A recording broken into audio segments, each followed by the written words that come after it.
Welcome back to JUCO Jam. This is season 2, episode 12. With me, as always, is the JUCO advocate himself, Brandon Goebel. Woo!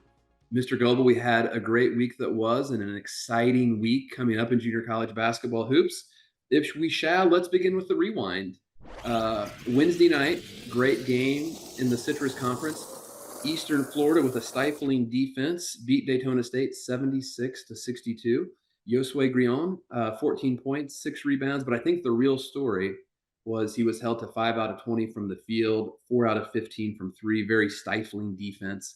Daytona State hit only 9 out of 34 from three. Owen Aquino continues to have that JUCO Jam Player of the Year kind of vibe going on. 14 points, 17 rebounds, 9 assists. Think Carlos about that. Portillo, Matias Zusic, Big Z, 17. He also had 12 rebounds. Eastern Florida sweeps the season series. In position, the Titans could be your first ever Citrus Conference champions. Think about that. 17 rebounds, right? 17 rebounds for the passing, shooting, dribbling 6'8" Spaniard, and 17 rebounds. He's a point. Not He's a like, point forward. He's a modern day Anthony Mason. yeah, this isn't 17 rebounds against such and such prep. Prestige worldwide. Yeah, Prestige Worldwide. No, this is not against Prestige Worldwide. This is 17 rebounds against Daytona Flippin' State, who is a very, very, very good, could take a run at a national championship type team, right? So, yeah, Big Owen stepping up again. And it was an interesting game to watch too, because, Eastern Florida punched first, Daytona clawed back, and you and I were texting, and you said something along the lines of like, "Oh man, here they come," and then literally 2 minutes later, it was gone. It was like, and that's it. Daytona clawed back, Eastern punched again, and just that defense was just stifling. And Owen, is a sophomore. He's a returning player for Coach Schulman, but he is surrounded by a very young cast. Very young, a ton of freshmen. Big Ed, as I call him, Ed Mondrick, uh, sensational. Like he is getting so much better, like every single game. Like you just seeing like from week to week, his progress to me is like mind-boggling how far he's come from the beginning of the season when he played just some spot minutes. And then, Andrija, who Coach Schulman came on the show and talked about, only been playing basketball for 2 years now. Yep. You can, see his development, and Cortillo is also a freshman. It's just freshman after freshman after freshman. Turnka's still figuring out what he's doing, and he's getting Right. better every week. And Eastern won this game without Luka Kolcic, Right. arguably their second best weapon on the team this year. And they just next man up, right? So Remember the Titans. They're a team that nobody's going to want to face Heyo. in March. That's an early heyo. Also on Wednesday night, we had another great matchup between Mineral Area and Moberly. This is one of those series where they play each other 3 times. Moberly wins this one 71-67. Josh Mayo with 18, Marcus Watson 16 and 14, and Amarian Dickerson with 14 and 8 for Mineral Area. They struggled to shoot the ball from three, 6 out of 26. A really solid game from Moberly. Achille Evans with 24 and 6. Takeo Carpenter with 17. Freddie Cooper had 14. Moberly hit 12 out of 30 from three, which is 40%. Takeo Carpenter, he's a really fun guy to watch because he does not lack confidence. He's one of those guys that as soon as he gets off the bus, as soon as he steps into a gym, he's looking to get his shot up. And I like guys that can hit tough shots. If we were able to host a JUCO Jam 3-point shooting contest, I would love to see Mr. Carpenter involved because he's got a good looking shot and he hits those tough threes. But great game from him. Achille Evans was solid. What did you learn in this matchup in Missouri? I mean, obviously these are two very, very, very, very well coached teams. They're teams that you don't really look at either one of them and say, "Oh my gosh, here's this just like elite star that, is going to take over every game." There's always somebody different for each of these teams that's stepping up. And it's going to be interesting to kind of see down to the wire here, which of these teams, or both, get a chance to make it to Hutch. And if they do, neither one is a team that anybody is going to want to face because they just come at you from all directions. And again, they're super well coached. So, Moberly with the big win there, they needed that one. They really did need that one. So, Great game to watch. And it's just really hard to beat a good team three times, right? I mean, no matter what the matchups are, some of these situations, like in the Panhandle, where teams play each other three times, those are very, very challenging matchups. Let's transition, if we shall, to Saturday. In the Chicagoland area, Highland Triton. Triton wins 108 to 82.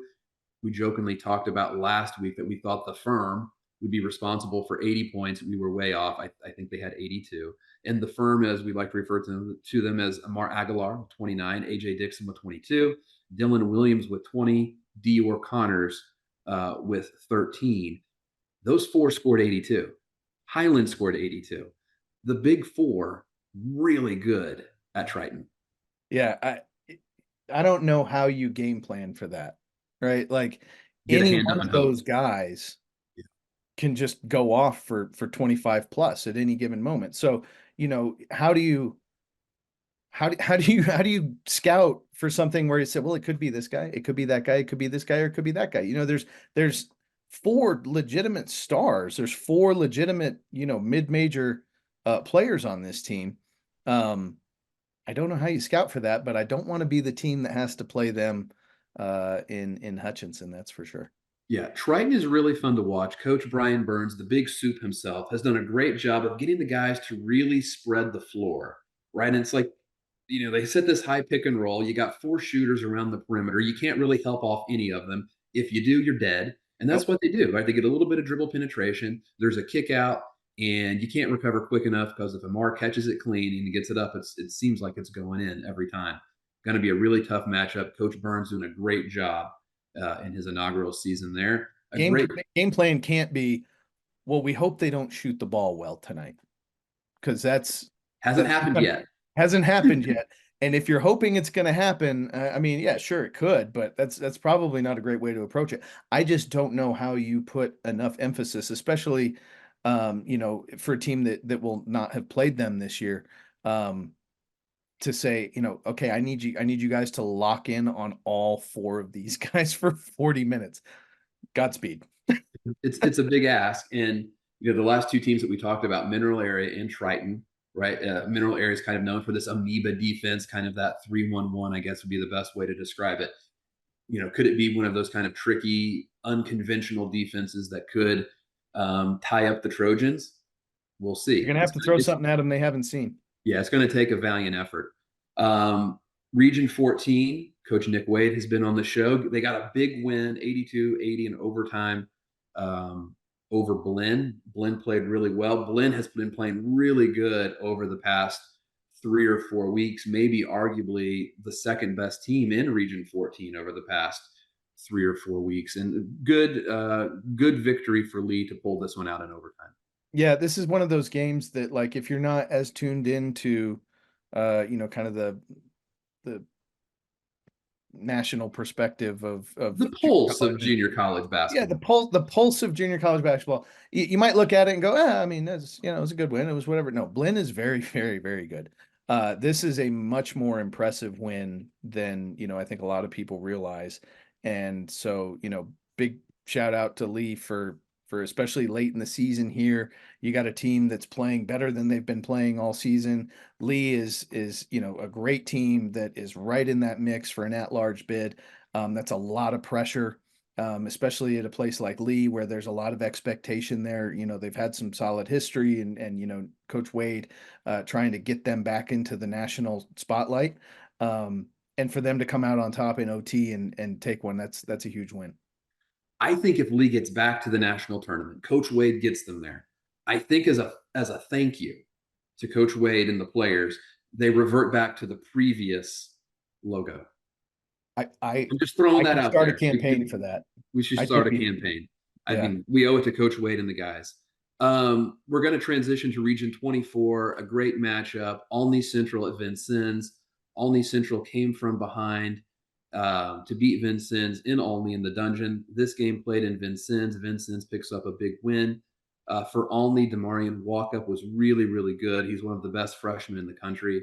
26 points. The smooth lefty, Jacoby Thompson, 24 points, hit kind of every step back shot imaginable. Darian Lewis kicked in 15. Good game from Vincennes. LeBron Thomas, 31 and 10. A little bit shaky from the free throw line early, but when the game was on the line, he stepped up and just made big free throw after big free throw. Ryan Oliver, kind of their glue guy, 10 points and 11 rebounds. You don't see a lot of 6'1 ish, maybe 6'2 guards come down with 11 rebounds. Kent King, probably his best game of the season with 15 points. And really, the difference in the game, Vincennes got them on the boards 45-24, kind of vintage Coach Franklin Trailblazer basketball. Yeah, LeBron Thomas, one of my favorite freshmen in the country. He's a qualifier. If he ends up going back to Vincennes, maybe a trendy pick for preseason national player of the year type situation. So just great game, great teams. Olney's been playing really, really well. Um, you And know, they have their own super freshman, right? And yeah, Demaria they do. Yeah, Walkup, walk up. really, I really mean, good. we're starting to see a lot of those, more impactful freshmen now, just with the state of NCAA recruiting, with the portal and all that sort of thing. There's some kids that normally would have, gotten something different. Maybe 5 years ago, LeBron Thomas is playing in the OVC Right. uh, as a freshman out of high school, but instead, gets the opportunity at Vincennes and is having a heck of a year. And of course, Coach Franklin, no stranger to winning, and so this was a big one. And going to the best rivalry in all of sports. The Blackhawks of Burlington, Southeastern makes the big drive down to Ottumwa. Indian Hills 78-69. Southeastern, I thought, really played hard. They played a good game. Jacob Franklin with 23 and 7, Jalen Lee with 18 points and 7 assists. But the little ticket again in a big way. Devontae Hall with 19, Chris Impaka with 9 and 12, and as a team, very efficient, hit 8 out of 17 threes, 47%. Indian Hills sweep the series, and maybe most importantly, ensure themselves that they have the championship game of the region in Ottumwa. Yep. Yeah, and this, unfortunately, Trevion LeBeau went down. Don't know yet what that situation is going to look like. So this would have been an easy one for them to panic and to maybe just fall apart, lose focus, something like that. So seeing them finish this off, I think spoke volumes to how good this team is. They have. Speaking of young freshmen, William Barry Cassie's going to be a star. And, he is now going to really need to step up depending on what happens with Trevion, in that position. They have players kind of in the wings waiting, saying, hey, we got you. And then, of course, Little Ticket, is a stud. And so, What does he have to do to upgrade to big ticket? I Hasn't he mean, done enough? He went left, hit the game-winning bank shot on the run, one of the great plays in recent JUCO memory. little ticket in name only, biggest ticket in our hearts, obviously. True. So you stick with what works, right? You're winning ball games, you're playing well. You don't change things up mid-season, Nick. I'm not going to argue there. And a lot of good left-handed freshmen, right? You mentioned Will. We had LeBron Thomas. We have Big Ed down in Eastern Florida. To me, the way that you say his name sounds so much better than when I say it. But Will is certainly a top 10 freshman. On the broadcast, Russ W. Oker says Casey. And it makes me feel comfortable to say Casey, but I know that that's wrong because I hear the way that you say it and it sounds so much better. Well, and as much Indian Hills basketball as you've watched, and you're always looking for comps. Would you say that Will's jump shot is a cross between like Bill Whittington and Lonzo Ball? Is that is that the Yeah, motion? I mean, it's got a little Sean Marion in there A too, little right? Sean Marion, a little Sean Marion You in got to there. get a But little it goes side spin in. in there, and he has the body movements of a little bit of a Tayshaun Prince. Ooh, ooh, I like that. I think this is. I mean, I don't want Travion to be hurt. He's one of our favorite players, right? But we're in the world, right, where it's an opportunity for him to step in, right? Because he's a very capable 3-4 type player who's At more, 6'9". yeah, more than capable to compete at the highest level against any junior college player in the country because he's had moments this year where you look at him and you're like, wow, right? He's Yeah. had some real like eye popping moments. He's a very talented kid. All right, that concludes the rewind. Let's just transition right into the rundown. Let's talk about this week's games. Um, Big one Monday as we record this, Odessa versus Clarendon. Odessa second in the WAC jacket, 10-3. Clarendon third at 7-5, with New Mexico right on their heels at 7-6. Midland at 6-6. And don't forget about our good friends, Coach Kyle Cooper at Howard at 5-8. Yeah, we're reaching that time of the year where the little side stories start to become super important here with the making your conference tournament if you have a limit like the Whack Jack does, things like that. So yeah, some really really big games coming down the stretch here. Willie Lightfoot's been playing great for Odessa. Macklin has been great for Odessa. Coach Bucket's going to have this team ready to rock, but uh, Hunter and Thunderdome. Clarendon, Hunter and Clarendon in the Thunderdome. That's a tall task for anybody. So We'll gonna be see. fun to watch. Wednesday night, for all of our Mondac fans, we just want to acknowledge the fact that the Region 13 tournament begins. The winner of Region 13 will get to travel to Iowa to take on the winner between Indian Hill, Southeastern, and Marshalltown. So we're just acknowledging that. Just putting it out there. We hear you. Out there. Good luck. Good luck as your tournament begins. We love Mondac. Um, in the Jayhawk Wednesday night, two great games. Coffeeville Hutch, Cloud Cali. Of course, Hutch Cali in the dogfight for that at large bid if Barton just goes out and runs the table like it looks like they're very well capable of. Yeah, Coffeeville, Hutch, Cloud, Cowley. Hutch and Cowley both just need every win that they can get here. There's so many teams that are kind of in that at large bid discussion right now. Coffeeville just not having the kind of season really that Coach Herkelman expects, but always dangerous. And Cloud, Coach K-Strip doing a phenomenal job there. Speaking of great freshmen, Isaiah C is phenomenal. And we've talked about this a lot. The way that they play, those Princeton principles, things like that, is always tough to prepare for. If they're hitting on all cylinders, hitting those backdoor cutters and things like that, they are a tough out. So both of these games, should be high level. I'm going to give you two games Thursday night, Howard Odessa. We talked about Odessa a little bit already, and then Snow versus Salt Lake. So for all of our viewers out there, I'm going to let you in on a little something going on here. All right. Out there in I think it's the Scenic West, as they call it. Is that right, Brandon? Yep. Um, Only the top four teams in the region go to the region tournament. If Salt Lake wins, they are the number one seed, and Snow is eliminated. They don't get to go to the region tournament.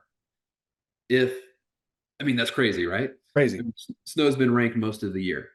If um, if Snow wins and CSI wins their game, then like complete chaos takes place, and like there's all sorts of tiebreakers. I think maybe Coach Taylor and Coach Reinert go to an arm wrestling competition. I don't know exactly how this goes down, but if Salt Lake beats Snow, Salt Lake's the one seed, CSI is the two, Snow is out, and that would be kind of the end of things for Max Triplet. But talk Thursday night hoops. That just is bonkers to me that Snow, as good as they are, as much as they've been ranked, how many high end players. I mean, that's how good the region is, right? Right. That they North don't. Idaho is super slept on. No one talks about North Idaho. Yep. Had a North great season. Idaho is and I, by the way, super happy to see North Idaho back. They're just a real asset, I think, to that region, to the NJCA in general. But yeah, that's Utah State Eastern, right? We've talked, they got the little matchup zone that everybody loses their mind over. yep. And then they got our Martell guy Williams, Martell. top 10 player in the country. He might drop 40 on you on any given night. There's a good chance, especially lately. Uh, yeah, that one's wild. And then Howard Odessa, here we are back again. Whack Jack, just a slugfest. I mean, this is Howard coming off a victory over South Plains, right? yeah, yep, Steve Green, his undefeated season still protected, right? He yep, probably had a nice Coca-Cola or something to celebrate that after that. So he yep. still holds the record. Big game by Saturday, Texas State commit Nate Deer in that one that going toe to toe with Malik Ewan was big. good game for Nate. Yep. Good game for Nate. Saturday we have 6 games. I'll roll them out 2 at a time for you. Harkham Monroe. This will be a rematch and quite possibly a preview of who goes to Hutch. Butler Cloud. Butler also in the mix. As we record this, Butler is 1 game behind Hutch for third place and a game and a half behind Cali. So Cali and Hutch have 3 losses. Butler has 4. There is still the chance, I believe, that Butler, it depends on how things play out. Butler could get an at-large at bid. I Yep. mean, This it's is a not out of must the win for question. them, but They're all definitely must win must pretty win. much at this Yeah. point. Yeah. Um, the next 2 I think are really interesting. Northwest Florida versus Gulf Coast. Gulf Coast has received votes. Northwest Florida, really good record, still trying to stack wins. And then Triton versus Indian Hills. Triton won the first round at their place. Now they travel to Ottumwa. I think that's going to be a really, really competitive game. I hope Travion is able to play in this one Saturday night. Yeah. And by the way, Saturday night, we're in March. That's March 2nd. It's Bonkers. officially March basketball. Makes no sense. I don't know how we're here already. Is it too much to say that if Indian Hills wins that game, that could pretty well lock in their bid? Oh, I would think they're a lock.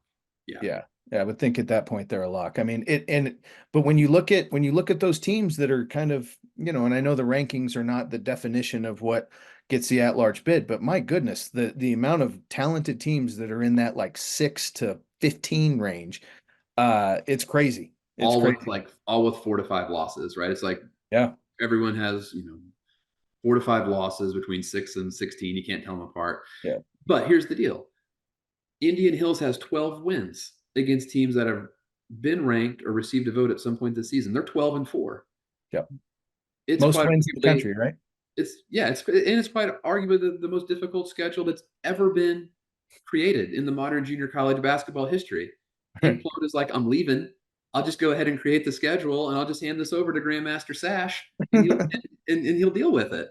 It's fine. It's fine. It's all fine. But I mean, you're going to have 17 games if they're in the regular season, so more than half your schedule against teams that were ranked, and they're 12-4. I think they're in. I think they've done enough. Moberly Southeastern, obviously a must-win for Moberly. A little bit of a down year for Southeastern, but they're certainly dangerous. 2 great blue bloods going at it, and then Hutchinson Barton. Barton has won 17 games in a row. They're just a juggernaut right now. Hutch has played really, really well, especially in the second half of the season. Led right now by assistant coach Eric Nitschke. Two great matchups here. Yeah, statement opportunity for Hutch. You go win that game, and a lot of people are going to be talking about it. Barton kind of at that point where they just want to stay consistent. They want to execute on the things that are important to them, and they are a team that they know they're preparing now for trying to win a national championship. So absolutely, 2 teams kind of little different motivations, but very important motivations, and should be a phenomenal game. That concludes the rundown. When we return, we will be in the spotlight with Northeast Mississippi head coach Ford Wright.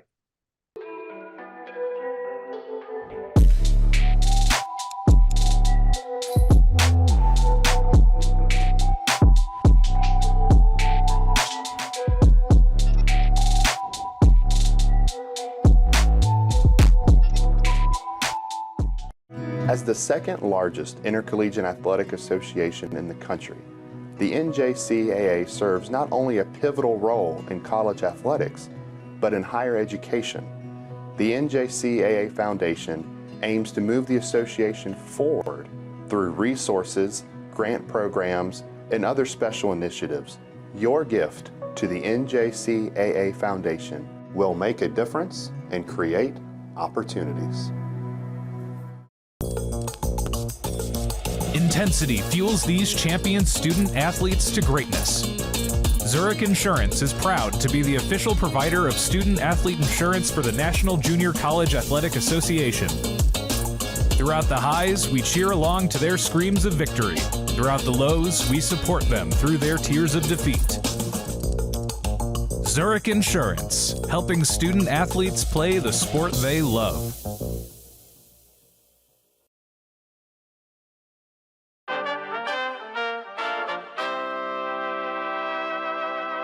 Welcome back to JUCO Jam. We are super excited today to have head coach Cord Wright of Northeast Mississippi. Coach Wright, thanks so much for joining us on JUCO Jam. Absolutely, man. Glad to be on here today. Glad you guys had us. Yeah, absolutely. Well, let's give you a proper introduction. You're at your 10th season in Northeast Mississippi. You're trying to get the Tigers back to Hutch for the second time in program history, the first since 2016, where you led the Tigers to the tournament.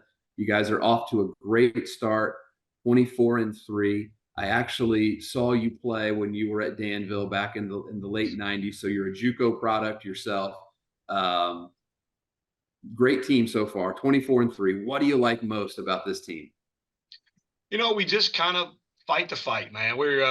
There's nothing. We've had a lot of transition with our team this year. We've had some guys not make it to this point in the year, and this group has been resilient, man. They just kind of stay the course. They really believe in each other. They never think we're out of a game, so we just keep kind of fighting. We don't necessarily get it done the prettiest fashion some nights, but they stick together, and the core of them is really good kids. So we've been able to kind of hang in there. Now, I'm going to ask you kind of a tough question here because Mississippi basketball and JUCO is always a little bit different than what happens in the other states across the country. Used to have a state tournament that transitioned into the region tournament. That's no more. We're just at a region tournament. Back in the day, you weren't able to play 30 regular season games. You can now play 30. Three out-of-state scholarships. So that rule still exists, correct? We're up to 4 now. Up to 4. All right. Just talk a little bit about the people out there who aren't familiar with kind of the nuances of Mississippi basketball. Give us Mississippi JUCO 101 with the state of Mississippi hoops. Yeah, well, like you said, I mean, there's a lot of things that are different, and but on the flip side, what makes Mississippi very unique is, the main thing is our scholarships, and we're going to have out of the 15, you can have 4 outside the state. The other 11 have to be from the state of Mississippi. So the good side of that is, our crowds at games are really good because, you have some kids that are fairly local to come support you, families come support you. So we get good attendance at our games, which makes it good.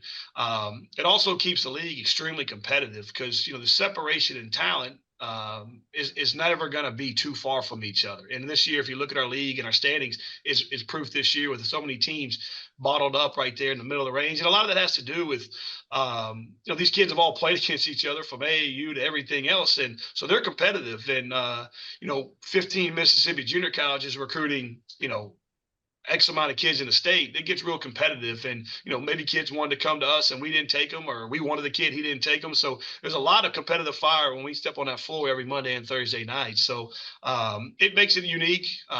There's times where we've been at the 3 out-of-staters. We just increased this year to 4.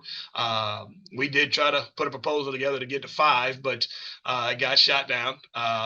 But we're trending in the right direction. Like you said, the 23 games was a regular season deal. Up until last year, we went to 27, and finally the presidents got together and said, "Hey, look, 30's national numbers. Let's get there as well." And I think it really makes a big difference. I mean, you go try to have a 20-win season with 23 games on your schedule is really tough to do. So, in this case here, we've been able to give us our opportunity to. And our thing with his coaches was, hey, look, with these 20. Or I guess you get the extra 7 games. Let's go try to, as a league, build towards competing more nationally, getting these tournaments, go to Florida, go to Kansas, go wherever we have to. Like we've been to Missouri the last couple of years, been to Vincennes. Like, let's get up in these areas and put our name out there. We feel like we got good basketball. We got tremendous coaches in this league, and let's give ourselves a chance to prove that against some of the better teams and regions in the country. I love that. And that you perfect segue into my next question. I think more so than the other programs within Mississippi, you've done a great job of going out and playing tough games on the road with probably no promise of ever a return game. Maybe someday that'll happen. But, last year you go to Vincennes, you play Logan, and then you play Vincennes. You beat Logan and actually gave Logan their last loss of the season before they go and win 31, I believe, 31 in a row to win the national title. I actually thought you had really injuries decimate your team last year, especially in over that weekend. I thought you guys were probably a top 5, top 8 type of team who definitely could have gone to the national tournament and made some real damage. And I know that was really an unfortunate way to start the season. And then this year, you go to Mineral Area, play a really good Mineral Area team. So I definitely have to give you kudos for going out, playing tough games. Is that a thing that you believe will continue in the future to go out and try to schedule those tough kind of national competitive games?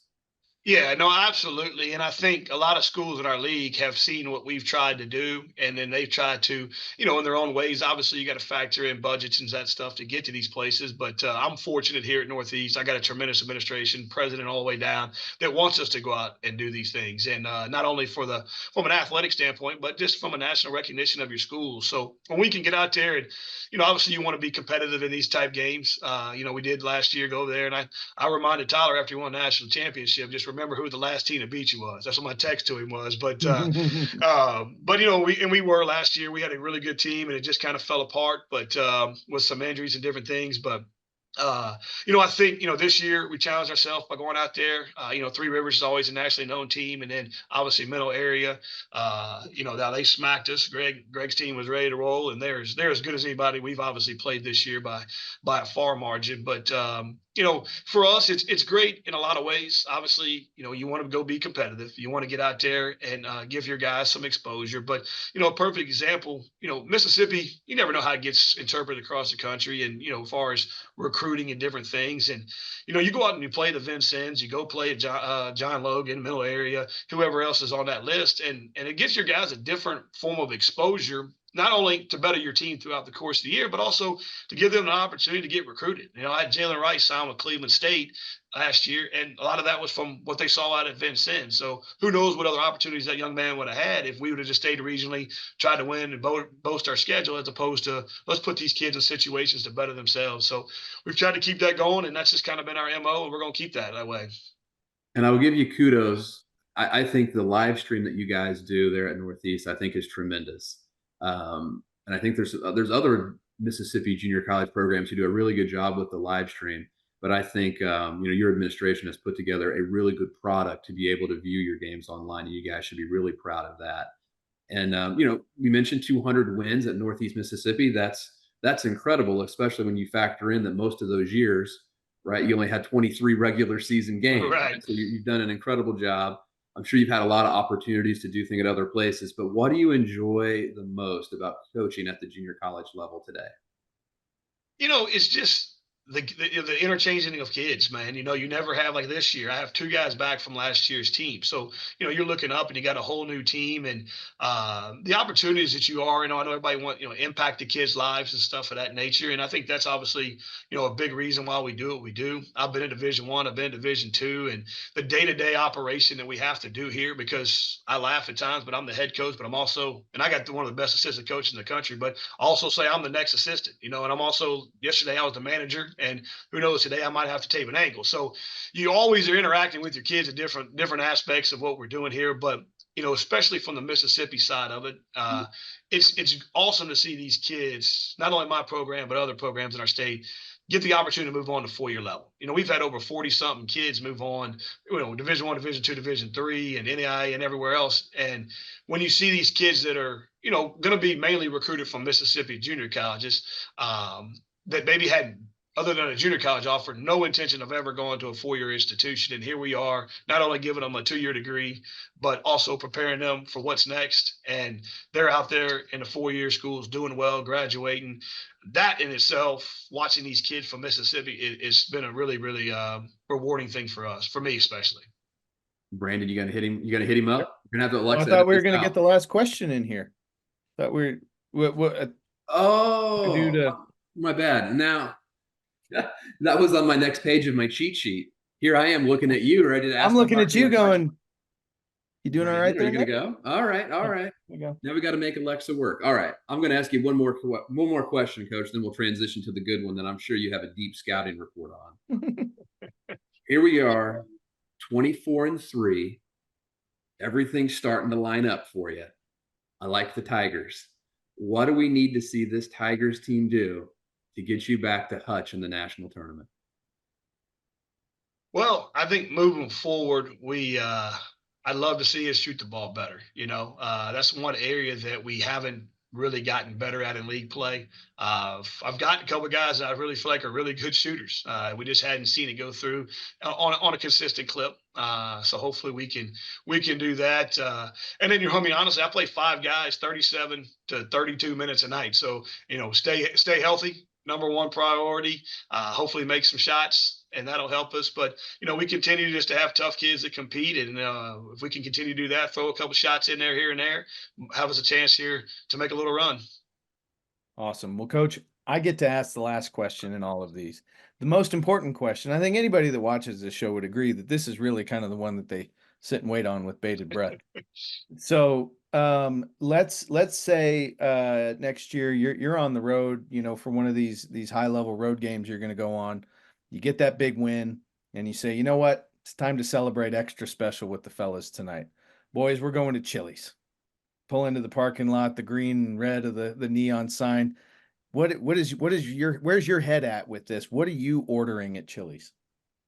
Well, I'm a Chili's fan, so I kind of got a plan every time I go. But I'm going to hit the skillet queso number one, just to kind of get me going while I'm waiting on my main order. But the triple dipper is kind of always my go-to, especially when you're talking about being with your team and you probably just came off a road win, so you're extremely excited.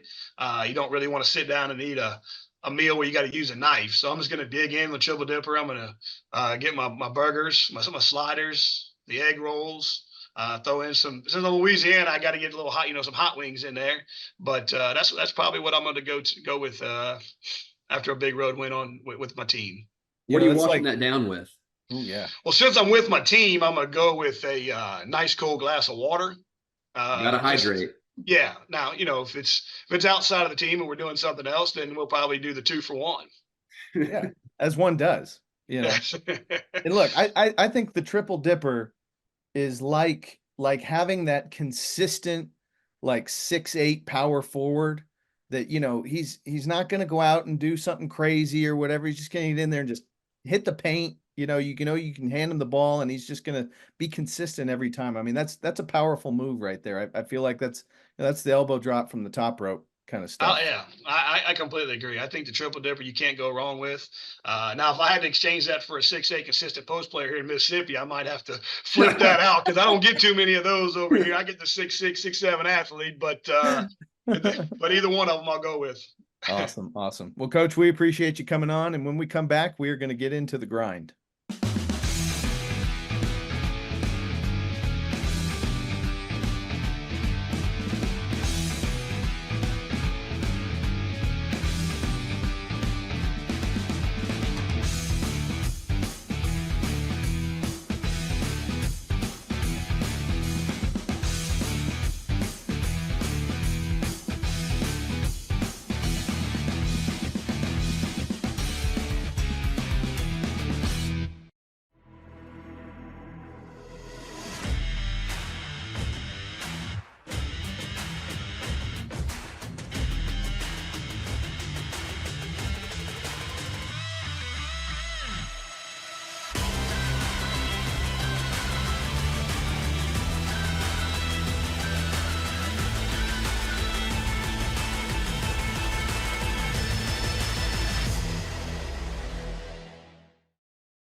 Welcome back to JUCO Jam. We are now transitioning to the grind where we're talking about one of the best players in junior college basketball right now.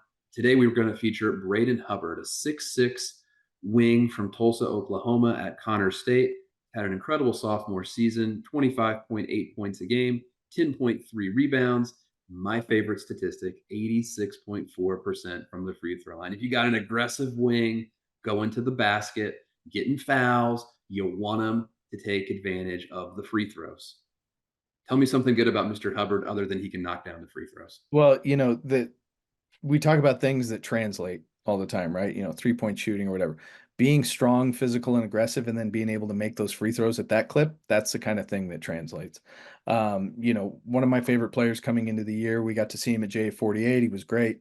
Under the radar, somehow at 26 points a game, under the radar because of, call it what it is, the early non-conference schedule, but has just continued to dominate. And honestly, he would have some impressive stats, I think, regardless of who was on the schedule there for him. And I think he's a player that, if they win the region, and are the representative for Hutch, which is going to be a tall task. There's some very good teams in that region. But that's the kind of guy that's going to step onto the court, do something, and everybody's going to look down at their roster and go, "Who the heck was that?" And just be one Why of aren't the we recruiting him? Right? yeah. Some coach is Wait a going to minute, get yelled at. where did he come from? Yeah. Yeah, the head coach is suddenly calling all of his assistants, asking them to clear out their desk.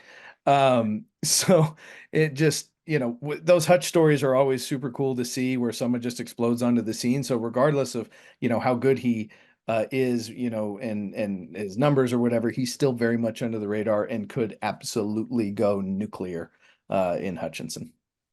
Speaking of a guy that's going absolutely nuclear, that brings us to the show where we're going to feature Jacob Cruz, currently at UT Martin. Formerly, he was at Daytona State, 6'8", 210-pound wing from Hilliard, Florida. I mean, he's on fire. His last 4 games, 31, 28, 29, 32. He's averaging 30 a game over his last 4 on the season, 19 points, 8.2 rebounds, 41% from 3, 80% from the free throw line. He could be Dalton Neck 2.0. A little taller too. A little taller. Little taller. Ritter knows how to identify talent. He's a heck of a coach, the head coach at UT Martin. Cruz, one of the best former, JUCO product players in the country this year. Just a special talent. Super nice kid too. But special talent. And he's one of those guys that I really enjoy watching him just go bonkers, because then I enjoy telling coaches when they call about recruiting stuff, say, well, there are guys like Jacob Cruz and Dalton Connect and Tyon Grant Foster, whatever. And like, you just have to go find him, and you got to recruit him. Oh, gee whiz. I said, well, wouldn't you rather? If only someone would have told me. If only somebody would have told you. But, Jacob he's a guy that in another year, we could be talking about the way that we're talking about Dalton Connect, Tyon Grant Foster, Jonathan Mogbo, 3 guys that have NBA guys. I mean, obviously with Connect, he's going to be a lottery pick, but Tyon Grant Foster and Mogbo could sneak into this draft too. Jacob Cruz could be that next guy. He has the talent for sure. And we sure talk a lot about Owen Aquino, and they do a lot of the same stuff. So anybody watching this that goes, well, gee whiz, 19 and 7 or 8 or whatever it is sounds great. Yeah, you should probably give Coach Shulman a call. You might know a guy. He might know a guy. And that concludes this portion of the program. When we return, we'll have our closing thoughts with the 6th man.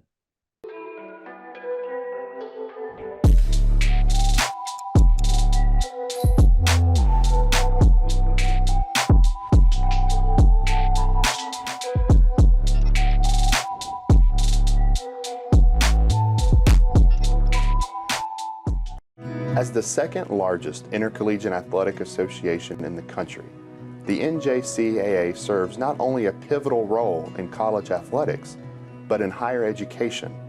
The NJCAA Foundation aims to move the association forward through resources, grant programs, and other special initiatives.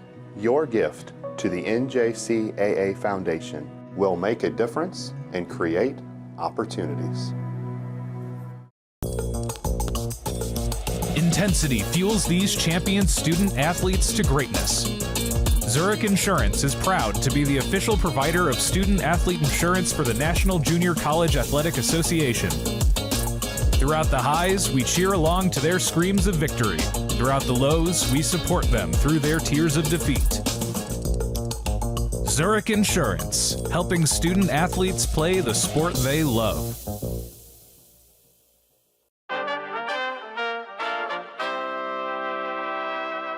Welcome back to JUCO Jam. We are now transitioning to the sixth man, and we've just had a really exciting year, I think, Brandon, with guys that have made the jump from JUCO to the NCAA Division One level and have just blown up. And you want to talk about three guys who have a chance to actually get drafted this year into the NBA. Tell us just briefly, some of those things that are happening. That's just kind of a little bit new for junior college. Yeah, I mean, it's interesting because these are, fifth year guys, which COVID, was um, the reasoning for the extra year. And it's going to be interesting to kind of see as this NCAA stuff plays out. There's talk on whether or not an additional year will be given. I mean, there's a million things they're talking about, right? But even if these guys come in as fifth year guys, what I hope is that if they are successful at the next level, that teams will then say, look, maybe we should be looking at some of these would then be fourth year guys later on, trying to project out a little bit better on giving some of these guys an opportunity, especially if we're talking in the second round. It's I think there's a lot more evaluation that could be done at the NBA level to really project out even some of the older guys, right? They're always looking to project out the 18, 19-year-old kid. Well, you know what? You can also project out the 22-year-old kid to what he might be able to do in a year, because these three guys, Dalton Connect, Tyon Grant Foster, Jonathan Mogbo, all JUCO products, all a little bit older, and all guys that are in the discussion to be drafted. Dalton Connect is going to be a lottery pick. He will likely be the highest drafted JUCO product player in a very long time, I think. I believe Chris Duarte was 13th. Right now, the talk is somewhere around 5th or 6th for Dalton, which is bonkers. But and we'll see. There's still a lot of time left and how all that plays out. But Tyon Grant Foster is an incredible story. Pretty well documented heart issue when he was at DePaul out of junior college, and to see him bounce back in the way that he has at Grand Canyon is incredible. He's a phenomenal kid. He's so talented. And the NBA teams are, doing all their homework and due diligence and everything like that, but that stuff has come a long ways and changed quite a bit. And so I think, he's going to get an opportunity, whether it's through the draft or on a two-way or something. And then Jonathan Mogbo has just been a monster at San Francisco. Teams are looking at him as what if we put a little bit more skill in Clint Capella? Not a bad player to have, right? 6'8", 6'9", long, super athletic. He absolutely could sneak into that second round as well. So long story short, this could be a pretty special year for JUCO product players and the NBA. And all that does is just draw more attention to JUCO players, to the NJCAA, and it's just great for everybody all around. The junior college product's never been better. Brandon, thanks for all you do for bringing a lot of these kids into junior college basketball. Brandon, another great episode. A lot of fun. Sure. Have a good week of watching hoops, and let's do it again this time next week. All right. We'll see you in March, buddy. All right. See ya.